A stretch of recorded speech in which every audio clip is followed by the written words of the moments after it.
Out. All right, man. 3, 2, 1. Welcome, everybody. We got another Scott on the call. We got Scott Oots with SJO Investments out of SoCal. Scott, how you doing, man? Good, man. Great to be here. Thanks for having me. Yeah, I'm looking forward to the call. I think we're going to be able to provide a lot of value for the listeners out there. Why don't you give the listeners a little bit more kind of about your background? I don't really have an intro for you, so let them know, where you come from, what you're doing, and what you're focused on now. Sure. Great. So I've been in primarily wholesaling for almost 5 years now. So based out of Southern California, company name is SJO Investments. So my wife and I are both partners within the business. Originally, both of us products to Sean Terry, started out with his coaching program, went up through masterminds from there, and basically went out from starting our business early 2015, doing just a few deals, to doing 1.5 million our first year in business. Hitting about 3.6 last year, over about 150 deals roughly.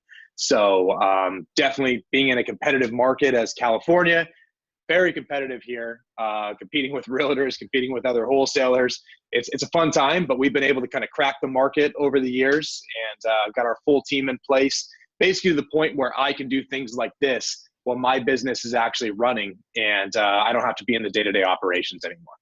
So we're definitely going to talk about all those different pieces, but I want to start from the very beginning. So this is 2015 for you. Were you an agent, realtor, or how did you start? So for me, I had a business in the cell phone industry, bought phones on eBay, basically fixed them and then resold them. And that business started because I got laid off from a business from a company I worked for in Seattle. That was my cubicle job. And when I had my cubicle job, I hated it, didn't want to be part of it. I hate working for people. I wanted to be my own boss. So when I got laid off, I went ahead and started my cell phone business. Didn't really know it was going to work. That business actually got to almost a little over $4 million a year business, but it was boring as hell. So I always said, if I made money, I don't care what I do. Well, my mentality on that shifted when I had that business. So I said, I've got to do something different. And then my wife was laid off. And I said, you know what, just come work for the cell phone business. We're good. So she went ahead and did that. And she knew I wanted something different. And she actually somehow stumbled across a Sean Terry podcast. And she was like, hey, you got to check this guy out. I watched this guy and I'm like, oh my God, what is he on, man? This guy is he's just going. But it introduced me to wholesaling. And I said, okay, my intention was not to take the wholesaling direction, but to do the fix and flip direction. We started buying some houses at auction, started flipping them. And then I said, you know what? I hate bidding against people. So maybe we'll take the Sean Terry method to use that to actually buy the houses to fix and flip. And then as we started doing it, we were getting so many leads in. I'm like, I can't buy all these houses. I mean, average price in our area is $500,000. You can't go out and just buy 50 of these houses. So basically I said, okay, let's try this wholesale model. And then that's when we started shifting into that. And for us, I mean, it took off pretty quickly. We took our time to get our systems in place, kicked off some Google AdWords. Again, I don't recommend starting with Google AdWords for anybody. Go broke pretty quick doing that. That's it, man. It's like you start doing these things and next thing you know, you're like, oh crap, I didn't put a cap on it. I just spent $10,000. It can go so quick. So, I mean, we started to mail some Google, started getting our leads in, locked up our first deal. I think it was like a $4,200 wholesale fee. I was stoked. I'm like, $4,200? This is awesome, right? Locked it up, had no idea what I was doing, had no buyers. Luckily, I got it sold and got the money in on it. But after that, the deals just started coming. And I think it was three and a half months in that we actually hired somebody. So got somebody in the door because I hated acquisitions. I didn't want to be in acquisitions. Dude, if you've ever sat in California traffic, I know you've been here a few times. Yeah. Going out from like where I'm at in Corona out to LA. I mean, dude, if you sit in that traffic for like hour and a half going out that direction, you get there and the seller no-shows you. Dude, you just want to egg their house, right? And or if they answer the door and they're like, well, I need the house for $400,000. It's worth $600, and they're like, I want $700. You're like, really, dude? I just sat an hour and a half in traffic to get out here right now, and I got an hour and a half back. You're going to put me pissed off driving back in with thousands of other people on the road? I'm a danger to them right now. Man, that sounds absolutely horrible. I mean, it was. It's horrible, dude. And I mean, I know Arizona's got their traffic where you're at, but I mean, nothing like California's got. And it could be 11 o'clock at night and you're sitting at a dead stop. You're like, what are you guys doing? Go to sleep. But I knew I could not do the acquisitions, man. It got me. I was like, I would come home every night just pissed off. My wife would try to talk to me and I'd be like, I don't even want to talk right now. I just sat in traffic for hours. So then I had an idea. You know what? She's answering phones for the business. I'm going to get her one of those Wi-Fi cards. I'm going to put her in the car with me. And I'm going to have her just type away and answer phones in the passenger seat so I can get the carpool lane. I'm like, this is great. Great idea. So she's literally sitting here answering calls while I'm driving, and it saved me time, but it still got to the point where it's not scalable at that point, right? So first hire for me, I'm like, I'm bringing on acquisitions. I'm having someone that actually wants to sit in traffic, go to these appointments. It's such a good feeling. And I mean, you probably know this, as you start hiring and you actually see people performing within your business, there's no other feeling like it. You're like, man, I'm actually growing something here. I'm not just doing a hobby. And to get out of the point of me and my wife doing it and having somebody else actually care. And it's hard to find those people, but to actually find someone that cares and can step in, it's a good feeling. I mean, you know that. You got people in your business too. Oh, yeah. Yeah. You know, actually right now I'm just bringing on an integrator, which I'm really excited about because she's going to bring a lot of value to the table. It's going to be, I think it's going to really open up a lot for the business and allow it to scale. You know, every business has certain levels it has to get to in order to break through the next ceiling, right? And go to the next level. Yeah. And so I think this is going to be that person that's going to do that for me and my organization. I'm pretty excited about it. It's going to be, like I said, super excited. So you're more the visionary in your business then. So you got an integrator that's going to come in and actually put those things in place, the things you vision. Yeah. Well, I mean, up to this point, I've really had to do both. So the listeners out there listening to this, a lot of companies have one or the other, or you need really both pieces in order to really scale your business and really build the business. And that's somebody that has a vision for it and somebody that can implement that vision. So, right. I mean, that's one of the basic things out there with building a business is you need to have that. And so I've done it all up to this point, but it's really just, it's not scalable. Like you kind of mentioned earlier in the call here. Right. Yeah. Yeah. So what does your organization look like from a people standpoint? You have your acquisitions. How many other people? I've seen your Instagram. You guys got quite the team out there.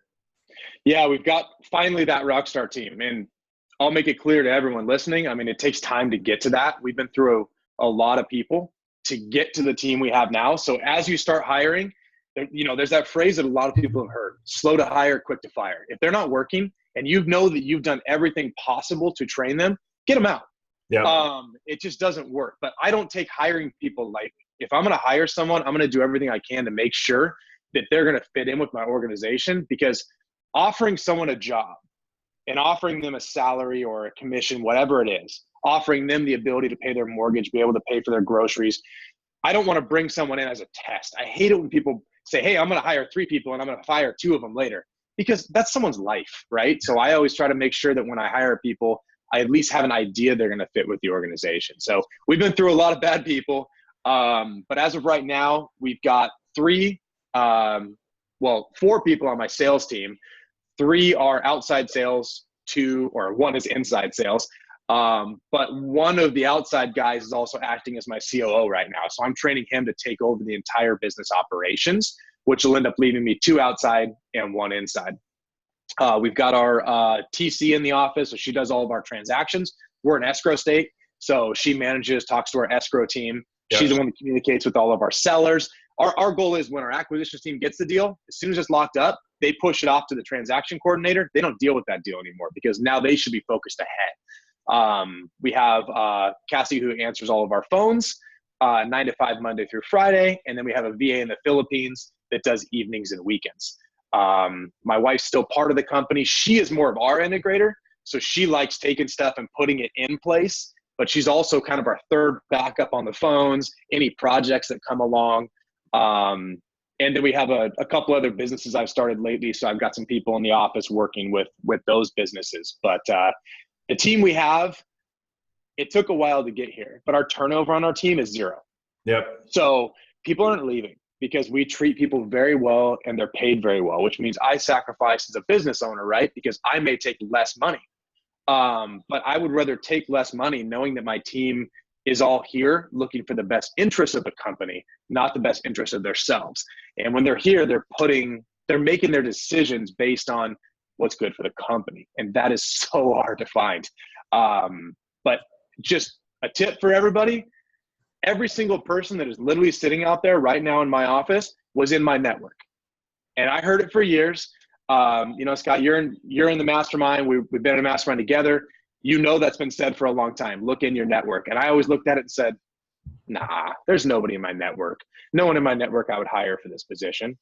But now I look back at everyone and I'm like, everyone is in my network, every single person. And it's crazy because every person I've let go in the past has not been, which means everybody that has not been in my network has been let go. And we have such a close-knit team here. I mean, we go out, we do our team outings, we have a great time together. We're friends, but we know when it's business. Yep. And it's crazy when you look at that. I'm like, dude, every person, there's not one person in this office that was not recommended by someone that works here. And when people are recommending people to your company, that shows you're doing something right. I mean, I'm sure there's a lot of things I'm doing wrong, but that shows you're doing something right. So don't ever forget to look within that network because they're there. It's just you may not directly know them. Somebody else might know that person. And that's the team we got. And they're all rock stars, some great people, and I wouldn't trade them for anything. I want to save them. I want them to stay here, and I hope they don't leave. So for the listeners out there, how can somebody go out and leverage their network? I mean, do they just go ask their friends? Do they post on Facebook? Do they post ads out? Where do they go? What do they do? So the most success I have had with it, so we have community Facebook pages, and I didn't even know these existed until a couple of years ago, but like my city has one, so I'm in Corona, they'll have like What's Up Corona, stuff like that. So I'll post my job description on ZipRecruiter and I'll put a link to What's Up Corona. And then I will actually have all my employees go in and share it and say, hey, this is a great company. I'd like for you to work here type of thing. But most times if they have somebody in the network, they always need to let me know who's applying and say, hey, this person applied. I think they would be really good for the position. And then I kind of jump that person in the front of the line before I start doing all these hours of interviews. Because anyone that's interviewed, people applying online, I mean, it's absolutely crazy. You could book 8 hours of interviews, only 2 show up.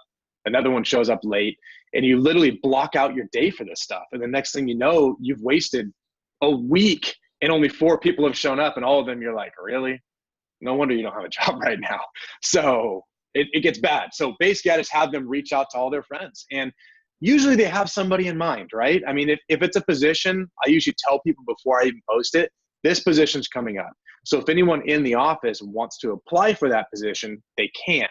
Because I always try to go from within, but usually they just come and say, hey, Scott, I got this person. I think they would be good. Maybe I can't vouch for their work ethic because I've never worked with them, but I think their personality, I hire more on will they fit in with my team before can they do the job, because I can train them the job, but I can't train them to actually give a crap about the team. Right. And everybody in here, like one of my guys he went in the hospital. He doesn't have family here. Really, by his hospital bed was me and my entire sales team. He didn't want us there. He was doped up, but we were still there. And we sat next to him the entire time. He had no family here. And we were at that hospital for probably like 6 hours. Hospital couldn't tell us anything because we weren't family. But he went into surgery, and we are literally sitting in his room the entire time. We didn't know how long the surgery was going to be, 6 hours, 8 hours, 2 hours, 30 minutes. But we sat there the entire time. And what other company does something like that, right? They might send flowers. Right. Well, he probably would have rather had the flowers than have all of us sitting next to him. But we were sitting there, right? And that's not something that most companies are going to do. And we truly care about each other, man. I care about my employees' families. I want to do things where they can do things with their family. I want to give them time off, because if they're happy outside of work, they're happy inside of work. And that atmosphere is very hard to make. And we're going to start doing some videos on kind of our team atmosphere a little bit, because I know a lot of people have asked me about it. But for us, it's so exciting to actually come in and actually, you're not avoiding somebody, right? You're actually like, oh, I don't want to talk to that person today. It's everybody that's actually fun. They make the environment a good time. So They're our your office is like, friends. I mean, right? They're your friends, that's it. and that's a company culture that's tough to find. I mean, it really Yeah. is. How did you wrap your head around building a company like that? Where did you start with that? You know, because that doesn't just come to everybody. So walk the listeners through how you kind of thought around that or figured that out. Oh, I really started that out of hate. And the hate was cubicles. I sat in cubicles when I worked at T-Mobile.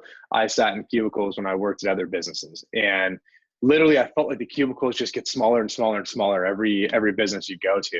And I hated those, 4-foot high cubicle walls where you're basically sitting in a box all day long. And I couldn't do it. It drove me crazy. I dreaded going to work every single day. At that time, I was living out in Seattle. Every time I had to park at the parking garage, walk to the office, it's pouring down rain. You get there and you're, from your kneecaps down are soaked. Your feet are soaked. And I'm just sitting here going, oh, I can't do this anymore.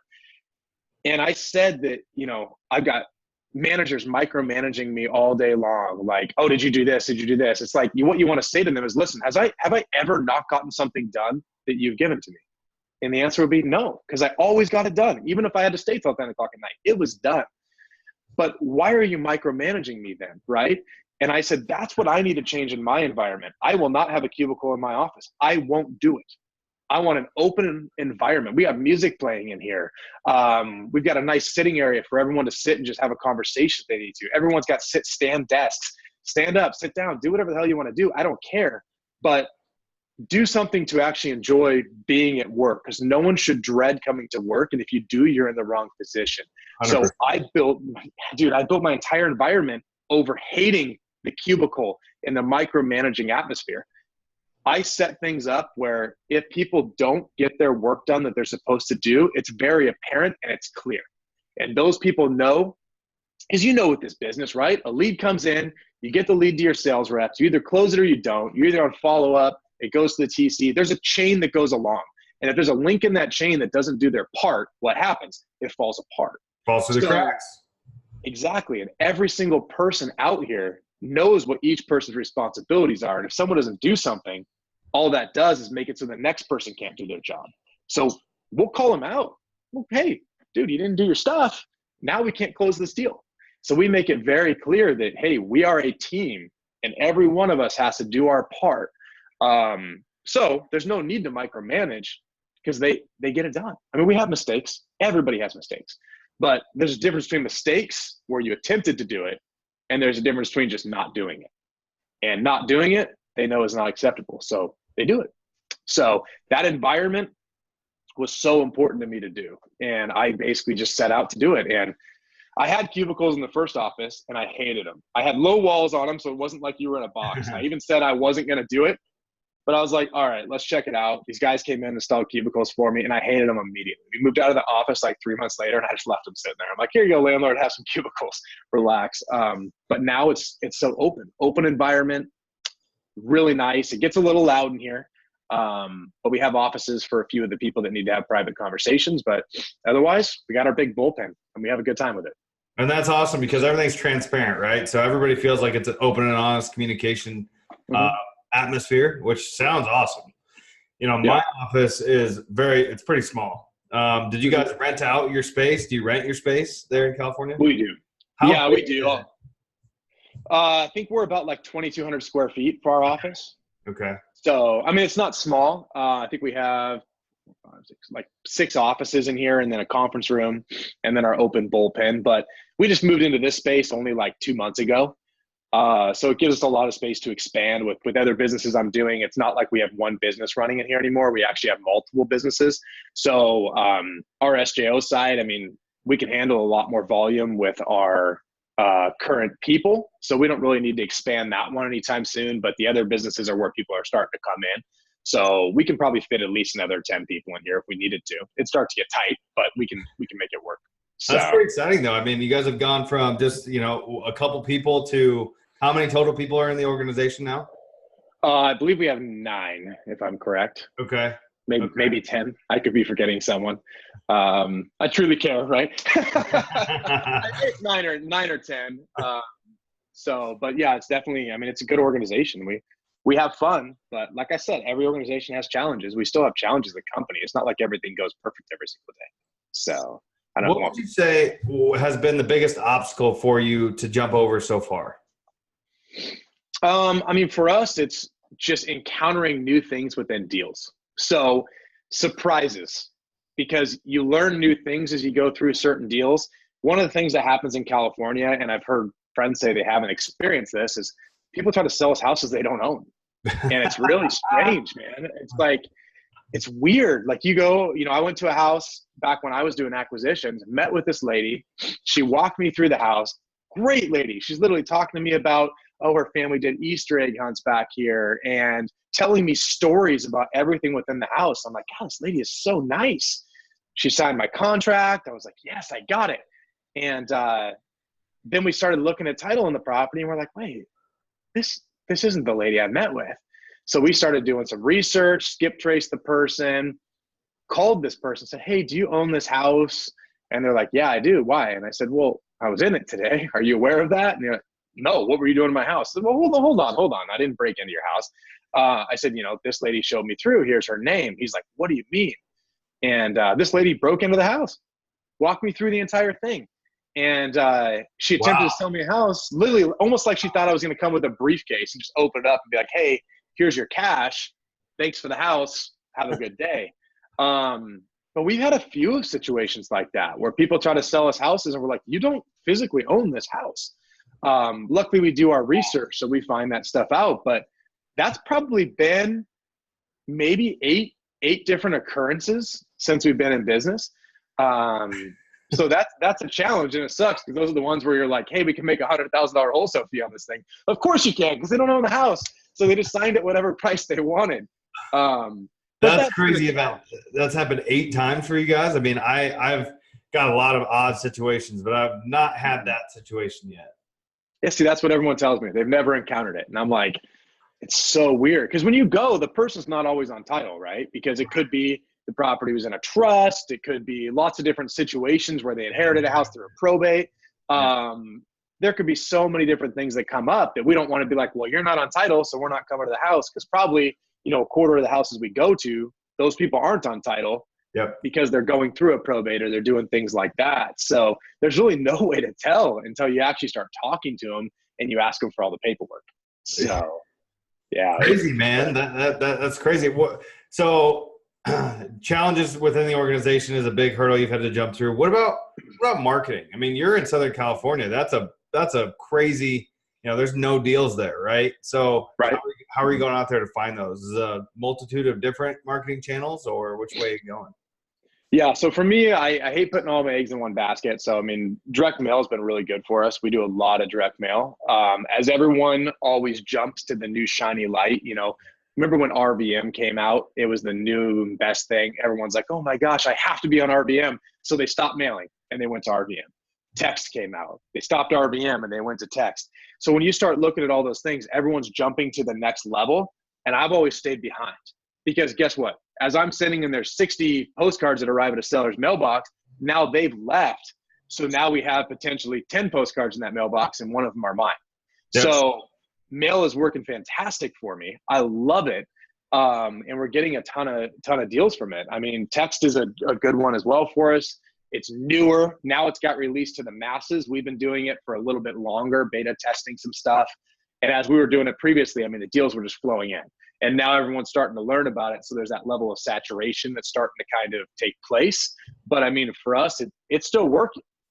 We want to make sure that we are continuing to do new things, but also going to the things that people are leaving. So as everyone starts leaving text, in a year from now, when the next best thing comes out, text is going to blow up again. So I've always stayed the level behind, not the level ahead, just because I wait for them to leave those things. And don't follow the shiny light, I guess, is my advice to everyone. Just because one of those gurus out there says, this is the next thing. Yeah, great. It is the next thing for a lot of people, but is it the thing for you? Don't stop something that's working just to try to jump to the next thing in line and say, hey, you know what? Hey, this person says it's great. And he was standing by his, expensive car, so it must work for him. So I need to go ahead and go do this thing, right? And I hate that mentality. Everyone looks at these people standing by their expensive cars and says, I want what they have, so I need to do exactly what they're doing. So don't do it. Don't follow that mentality. Yeah, man. I believe in the exact same thing. Direct mail for me has been a phenomenal marketing channel. My ROI is much, much greater on that than all of the other marketing channels. We're using, is it Shapiro? The guy out of Denver that was doing text, started the text organization. Oh, Sherpa. Yeah, so Jason Nickel. So Jason Nickel has Sherpa. Sherpa is a great texting software. Yeah. He says it's a legal texting software. So that's the thing is, like RVMs, let's be honest, that's borderline. So people I've known have started to get hit from that. So you got to be careful with RVMs. You have to be careful with text too, because there's so many text systems out there. Like there's Roar out there. You can go send 50,000 at once if you want to. But guess what? You got to be very careful because that's the next crackdown that's going to start coming. Yep. Jason's system, he claims it to be compliant. And part of it is you click to send every message. So think of, you grab your cell phone and you say, hey, I'm going to send over a message to Scott, right? So I go to send you a message and I click send. So Jason's system, you click send on every message. So it's actually kicked off by the person that's doing this system. So basically that small thing helps make it compliant. So the system's worked well for us. Yeah, you're not going to send 50,000 in a day, but if you get nabbed and you start getting fined, you have a better case to push back and be like, hey, I manually sent each one of these messages. So it should fall within those guidelines, but there is that gray area. There's risk with everything, but the systems work well for me. I mean, I suggest people checking it out. It's a good system, really good. He's starting to get a lot of users on board. I know he limits it per area. I don't know how many people. So I know he's definitely getting a lot of users signed up because I'm in the Facebook group for that as well. And I'm starting to see a lot of people getting added to it. So I know his system's definitely starting to get popular.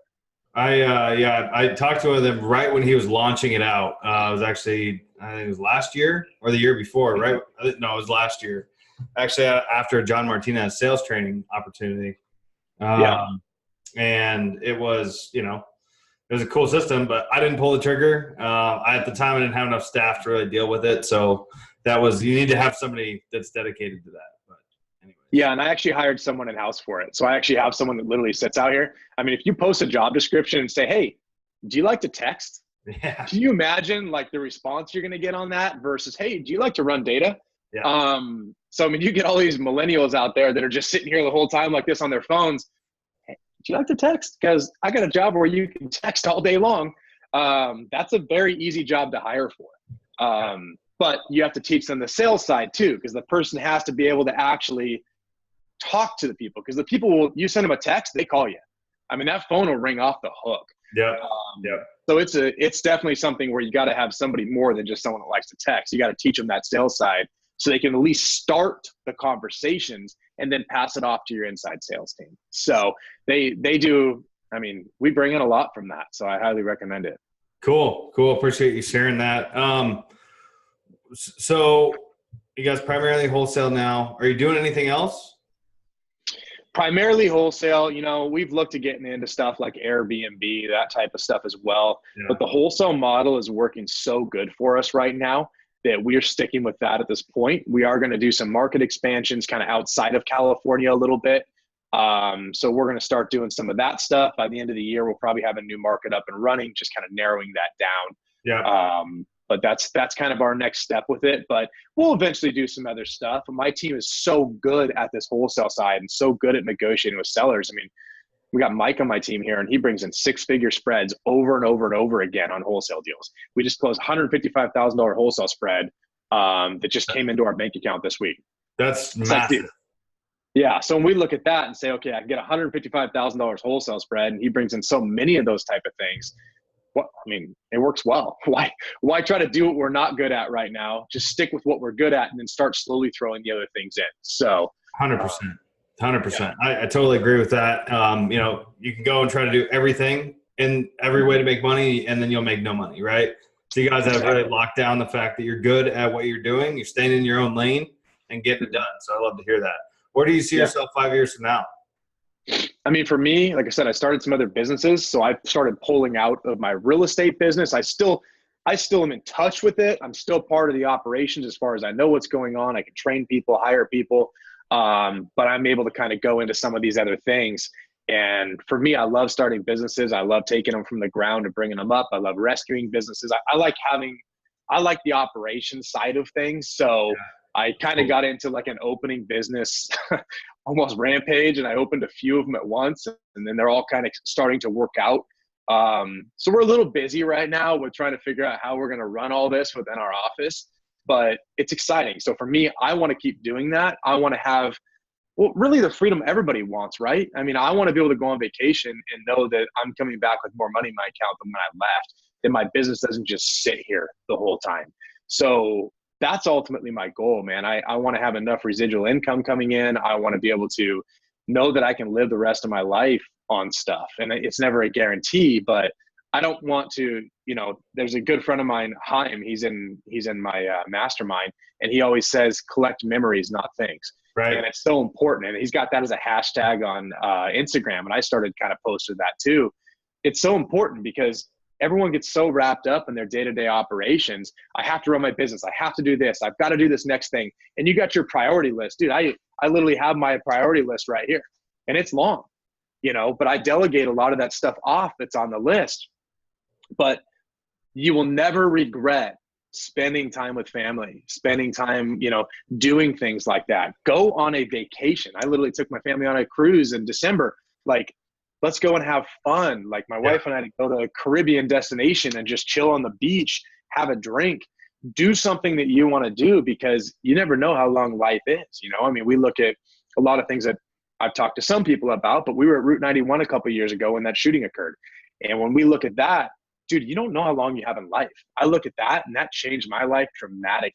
I'm like, we're just sitting here listening to a concert on the Las Vegas Strip and some idiot starts shooting hundreds of rounds into people, That's people so dying. scary, man. I mean, dude, like that, you look at it and you say, how much time do I actually have left? That could have been it.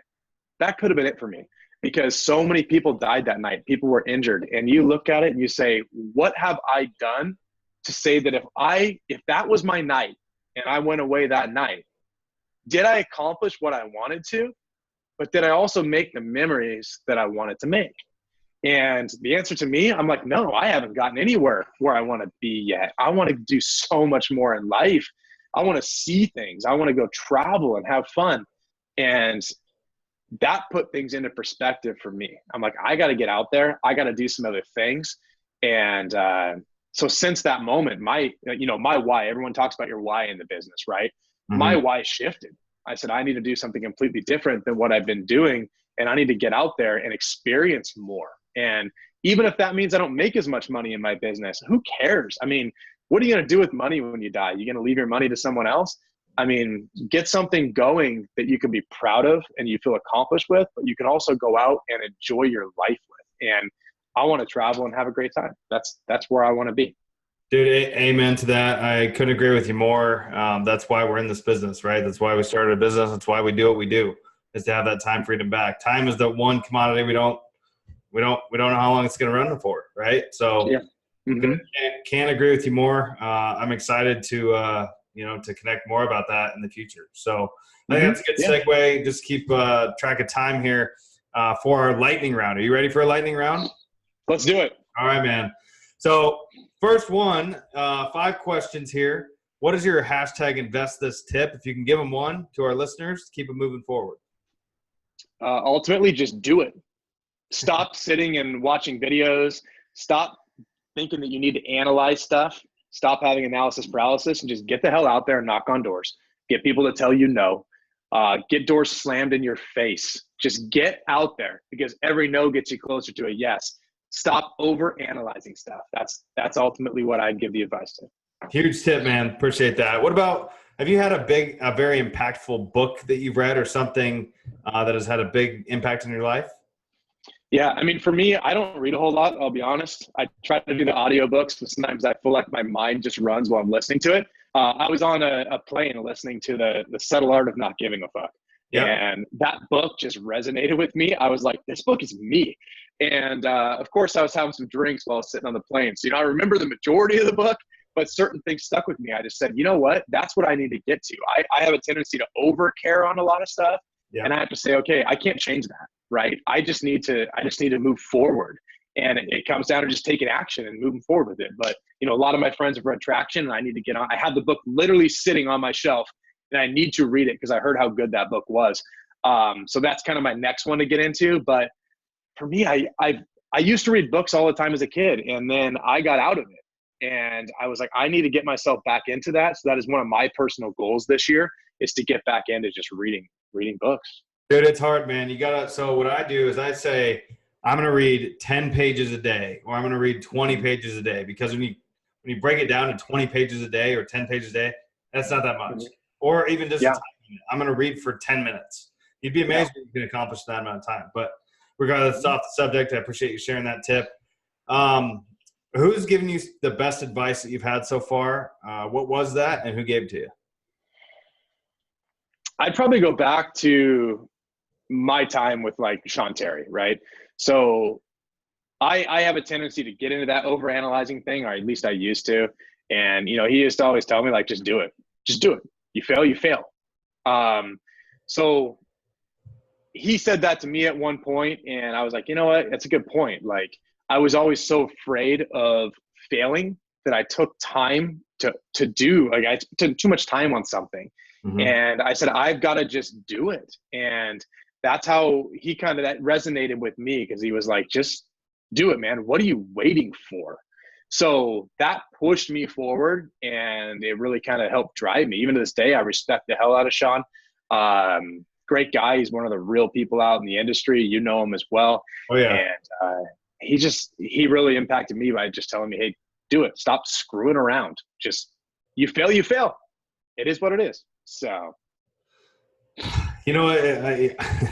Everybody, I think, suffers from that, though, right? Everybody has a little bit of overthinking in their thoughts. I know the listeners listening to this podcast probably suffer from the same thing. We all do, right? Mm-hmm. So, you're not the first person to give that tip, and I think that just gives it so much more power, because that's what you have to do. You got to just go do it, take the step forward.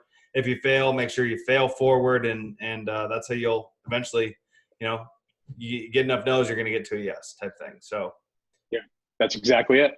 How do you like to get back, Scott?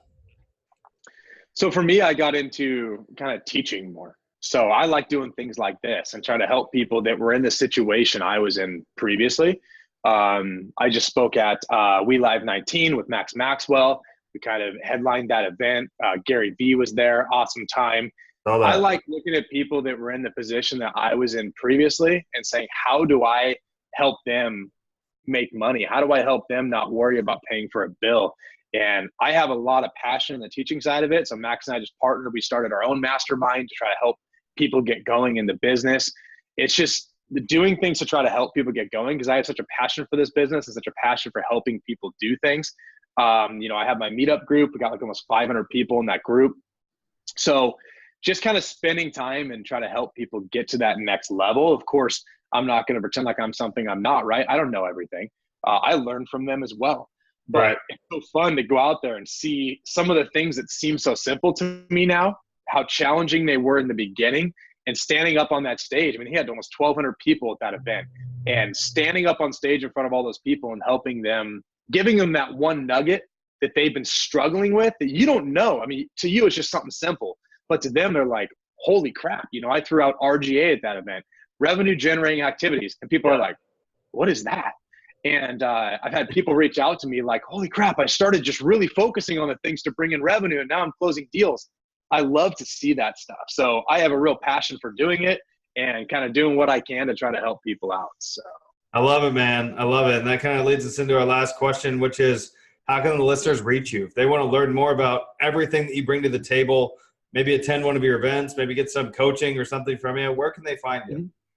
So they can check me out on Instagram at the Scott Oots. Last name is OOTS, because everyone always misspells it. You can also pull up that same one on Facebook as well for my Facebook business page. So find me on there. Our mastermind is Wholesaling Elite Mastermind. You can go to the website for that. check that out as well. Pretty new. We got our first round of the mastermind meetings coming up in June. So that'll be a lot of fun. We've basically had that business active about 2 weeks, and it's been selling quite a bit. So I'm excited to see how we can help those people kind of go from starting to hopefully that millionaire level. Reach out to me on those things. And, we're going to start some YouTube videos. I committed at not this event I was just at, but one 6 months ago, and I still haven't done it. So right next to me, I got a full studio set up. So we're going to start doing some YouTube videos, but we're going to focus more on how my team is. We're going to have some of my team on the videos, how we do things, how we train our team, versus the standard just video. We want to walk through houses we've done, show the repair estimates we do. So we're going to start doing things like that on YouTube. That was my promise to people 6 months ago. Finally got everything set up. So we're going to start here pretty soon. Just got to find the time to do it. Hey, man, I totally get it. Yeah, I appreciate you being here today. We shared a ton of information about your business structure, about mindset, about direction, about getting out there and just doing it, right? Nike hit it on the head on that. Gosh, what a great saying. I appreciate you being here, and I look forward to staying in touch with you, and we'll talk to you real soon. Yeah, sounds good, man. All right, Scott. Thanks, man. See ya. All right. Thank you.